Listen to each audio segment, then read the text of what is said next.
Ça va être un très grand moment pour la Vendée, bien sûr.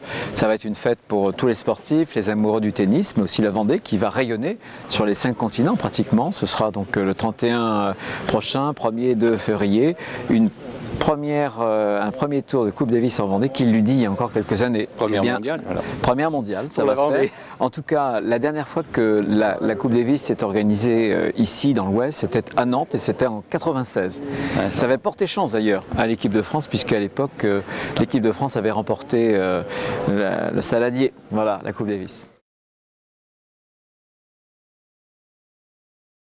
Bien sûr, il y a un peu plus de 108 exactement clubs vendéens et il va nous falloir 150 bénévoles pour les ramasseurs de balles, l'accueil, l'hôtesse, des juges de ligne, etc.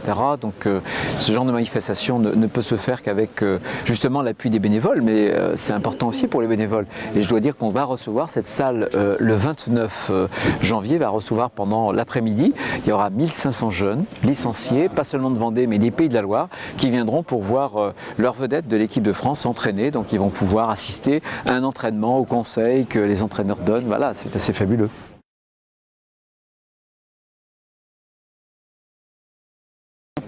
Bien sûr, l'objectif bien sûr, c'est de montrer ces grands sportifs qui sont des exemples et de susciter en même temps, c'est vrai, des vocations, des jeunes espoirs qui se lèvent pour que peut-être qu'un jour la Coupe Davis soit remportée, entre autres, par un Vendéen dans l'équipe de France.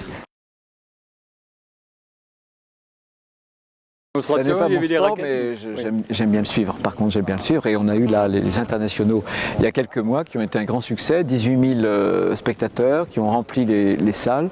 Et il y a eu très très belle compétition. Voilà.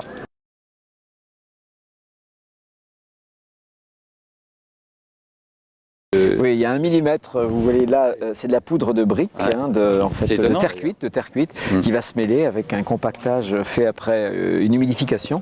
Et le socle, 7 cm de terre qui va être compacté, c'est une terre calcaire. C'est exactement le même procédé qu'à Roland-Garros. Et donc ici, vous êtes sur Roland-Garros, mais voilà, en salle et puis en Vendée surtout.